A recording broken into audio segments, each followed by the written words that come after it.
Hello and welcome to the 7th week of getting started with competitive programming.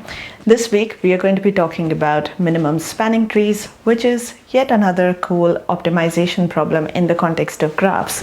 This problem may in fact remind you of some of our discussions of single source shortest paths, but it turns out that it's really quite a distinctive problem on its own right, and we will contrast it with the shortest path problem as we go along. As usual, we will spend the first module laying down the foundations. We will discuss a couple of popular algorithmic approaches to this problem.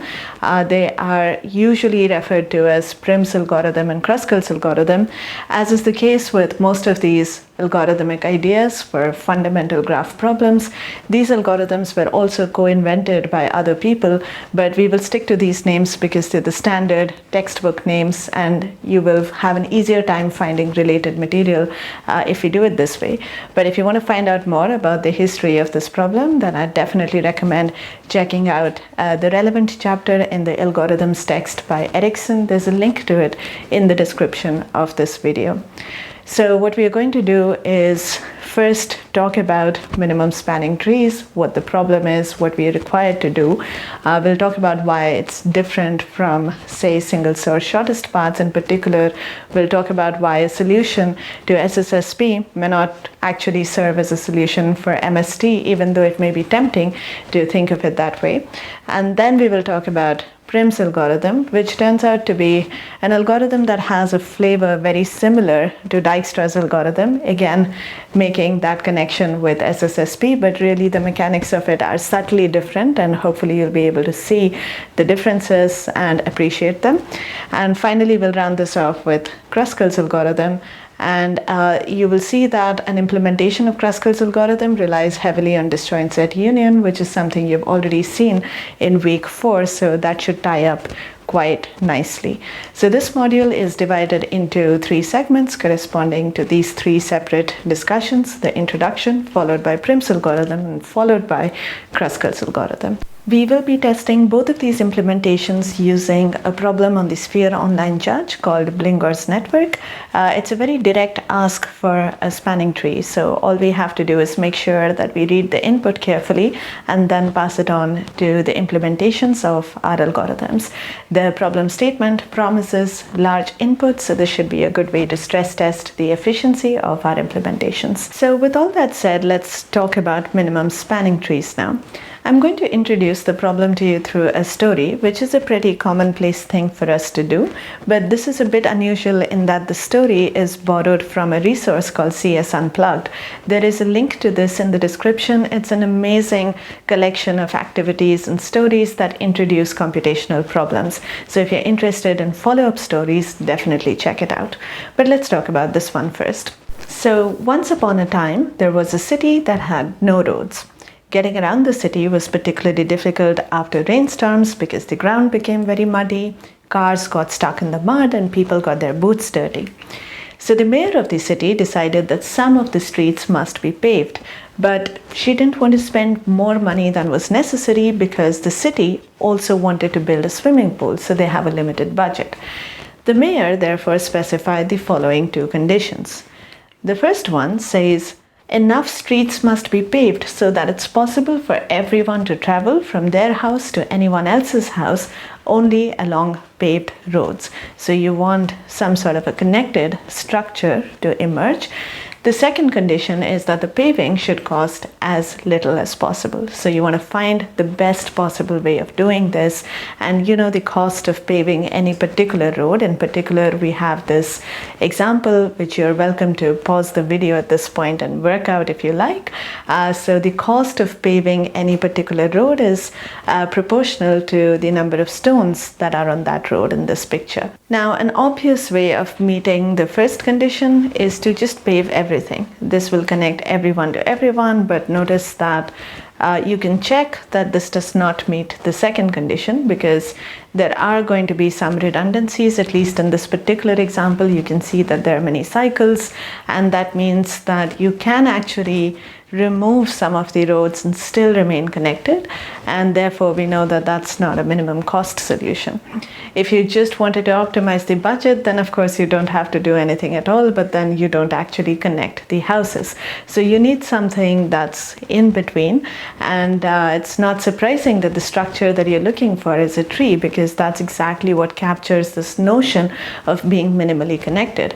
And not only do you want a tree, you want a tree that, well, touches every vertex and has the smallest possible cost in terms of the sum of the weights of the edges. In this case, the weights simply correspond to the cost of paving the road in question.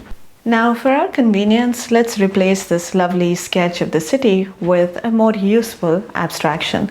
It's pretty natural to want to model this using a graph with the vertices representing the houses and an edge between two vertices, indicating that it is possible to in fact pave a road between the corresponding houses, and a number on that edge would record the cost of actually paving that road.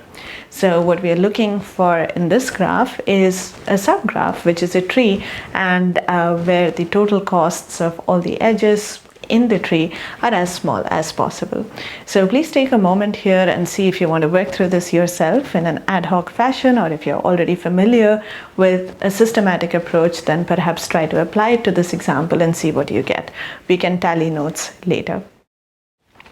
Okay, so before I get to actually talking about how we compute an optimal solution for this example and also in general, I want to suggest an approach, and I want you to think about whether it'll work. Remember, I said that minimum spanning trees are reminiscent of shortest paths, in the sense that shortest paths intuitively take us from one place to another as quickly as possible. So why not just start at one of our favorite houses and just compute shortest paths to every other vertex? Now, perhaps this can be used as a spanning tree. Well, it's going to be a valid spanning tree for sure, because you're going to find paths to every other vertex, and this collection of paths can be shown to be acyclic. But on the other hand, the thing to really think about is, does this have the smallest possible cost among all spanning trees? It's fairly easy to come up with examples where starting from a particular house may just be a bad idea. But we can improve on this idea a little bit. We can say, well, let's just try starting from every possible house. So just like we did for APSP. Our first approach for APSP was to run SSSP on every vertex. So let's just try and do that. For every vertex in the graph, we figure out the shortest path tree, which is just computing shortest paths to every other vertex. And then we take the one that is the best among all of these n options. Would this work? Just think about whether this would make sense. I think it's a really instructive exercise to play around with some examples, and I think this really emphasizes the distinction between the goals of shortest paths versus spanning trees, although at some level they are similar in the sense that you are trying to optimize for somehow some sort of reachability, but the style in which you're optimizing for reachability is relatively local in SSSP and somewhat more global in MST, and this really does make a difference. So feel free to pause here and see if you can figure out this puzzle, and when you come back we'll talk about it more. So since I've been talking about the contrasts between these two problems, the answer should come as no surprise to you. Just trying SSSP from every vertex will not solve the MST problem for you. Let's take a look at this example. So what we have here is a complete graph on 5 vertices. The red edges on your screen have a weight of 1.5, while the black edges have a weight of 1. If you think about a solution to the minimum spanning tree problem on this graph, then you can probably predict that any minimum spanning tree actually looks like a path on this outer rim. It just leaves out one edge and takes on all the rest. This is the best that you can hope for. On the other hand, if you were to start off an exploration based on, say, Dijkstra to perform SSSP from any vertex, so let's pick the one on the top here, for instance, highlighted in blue, think about what would Dijkstra do here. Well, you're going to get the two neighbors first, for sure. That's the best way of getting to those. But for the two vertices that are at the bottom, the best way to get to them is not via the outer rim, it's actually via the direct edge. So your shortest path tree will look something like this, and that's going to be the same story no matter which vertex you start from. So hopefully this example illustrates the key difference between our goals with single source shortest path versus minimum spanning tree. So as you can imagine, MSTs will require a slightly different approach. Although one of the popular ways of finding a MST, which is via Prim's algorithm, feels a lot like Dijkstra. So it's a common question as to whether they're really different. And I wanted to get that out of the way up front by concretely showing you that it is indeed a slightly different problem. Now, before talking specifically about either Prim's algorithm or Kruskal's algorithm, I want to make some comments about a generic MST algorithm. It turns out that most algorithms can be fit into this framework in some form or fashion, so it's just a useful way to think about MST approaches. So what you typically want to do is grow a minimum spanning tree by iteratively building it out of a spanning forest of some sort. So what is a spanning forest of a graph? Well, the vertex set of a spanning forest is the entire vertex set of the base graph that you're working with, but the edge set is essentially some acyclic subset of edges. There's no requirement that these edges should form a connected subgraph. That's what makes a spanning forest different from a spanning tree. So you think of it as a collection of trees on the vertex set of G, and some of these trees could be trivial. In particular, they could be isolated vertices. In fact, most algorithms would start with a spanning forest, which is simply all the isolated vertices in the graph G. Now, of course, not every algorithm starts here. So for instance, you could quite naturally think about your starting point being the entire graph G, all the vertices and all the edges, and then you could try to erase edges away until you're actually left with a spanning tree. But the approach that we are going to be talking about will be building up to a solution as opposed to chipping away at the whole graph till you're left with something minimal. So as I said, our generic view is that we are trying to iteratively build up a spanning forest till it evolves and matures to being a single spanning tree. Here is what a typical spanning forest may look like at some intermediate stage of your algorithm. Now, at this point, what we want to say for correctness eventually is that these intermediate spanning forests that we are building are some partial realizations of an optimal solution that exists somewhere. This is what you would need to prove to show the correctness of your algorithm. And while we won't be getting into the proof, let me introduce some terminology that may help you think about how such a proof would go. So first, when you do have a spanning forest, let's classify the edges into a couple of useful categories. The first one is the category of useless edges. These are edges that have both of their endpoints in the same tree of the spanning forest. Notice that such edges will induce cycles, and therefore we are never going to add them to our solution if we are committed to extending the solution that we have built up so far. So the nomenclature of calling such edges useless is actually quite appropriate. On the other hand, we talk about an edge being safe for a particular component if it is the cheapest edge among all the edges that have exactly one endpoint in that component. We do want to talk about uniquely identifying cheapest edges. So if there are multiple cheapest edges that are getting out of a component, then we'll have some previously agreed upon tie-breaking mechanism. So again, let's look at our spanning forest here. Let's identify a component as an example. Let's work with this one. And let's say these are all the edges that are coming out of this component. They have one endpoint inside the component and the other endpoint outside. And let's say that the cheapest edge that comes out of this component happens to be this one. Then this is the edge that we will label as being the safe edge for this component. Now, one thing to observe is that this same blue edge may not be the safe edge for the other component that it is incident to. So this yellow component here, it may have a different safe edge going out of it to some other component. But notice that once you do collect all the safe edges incident on all the components, then they must together be acyclic. Imagine that you do have a cycle among the safe edges.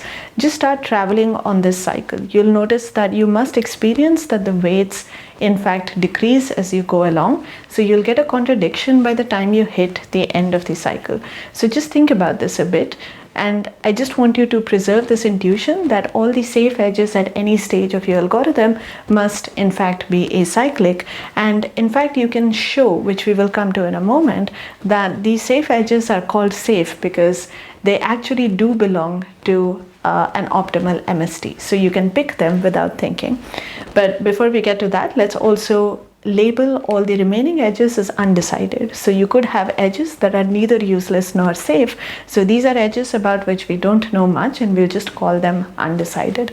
So the key to the mechanics of most algorithms is the following fact, that there is going to be an optimal solution which does not contain any of the useless edges and contains every safe edge at every iteration of your algorithm.